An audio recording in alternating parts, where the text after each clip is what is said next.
ಇನ್ನು ನಾಯಕತ್ವ ಬದಲಾವಣೆ ಗೊಂದಲಕ್ಕೆ ಇತಿಶ್ರೀ ಹಾಡಬೇಕು. ಈಗ ಬಜೆಟ್ ಕೂಡ ಮುಗ್ದಿದೆ, ಇತ್ಯರ್ಥ ಆಗ್ಬೇಕಲ್ವಾ ಈಗಾದ್ರೂ. ಹೀಗಂತ ಬೆಂಗಳೂರಲ್ಲಿ ಸಚಿವ ಸತೀಶ್ ಜಾರಕಿಹೊಳಿ ಹೇಳಿಕೆ ಕೊಟ್ಟಿದ್ದಾರೆ. ಪಕ್ಷದಲ್ಲಿರೋ ಗೊಂದಲ, ನಾಯಕತ್ವ ಬದಲಾವಣೆ ವಿಚಾರಕ್ಕೆ ಸಂಬಂಧಪಟ್ಟ ಹಾಗೆ ಬಜೆಟ್ ಮಂಡನೆ ಕೂಡ ಆಗಿದೆ.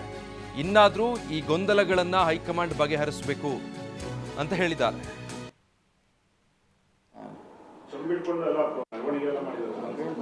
ಕೇಂದ್ರ ಸರ್ಕಾರ ಆದಾಗ ನಾವು ಚಂಬಿಡಿದ್ರು ಅಷ್ಟೇ. ಎಲ್ಲ ಚಮ್ಮಂತಿ ಫಿಕ್ಸ್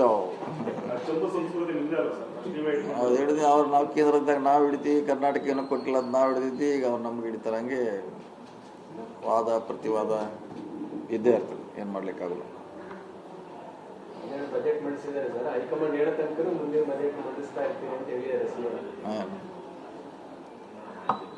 ಅದಂತೂ ಇನ್ನೂ ಇತ್ಯರ್ಥ ಆಗ್ಬೇಕಲ್ಲ, ಆಗೋರಿಗೆ ಮಾಡಲೇಬೇಕಲ್ಲ. ಮತ್ತೆ ಇಲ್ಲಿವರೆಗೆ ಅದಕ್ಕೆ ಒಂದು ಇತಿಶ್ರೀ ಹಾಡಬೇಕು, ಫುಲ್ ಸ್ಟಾಪ್ ಆಗಬೇಕು.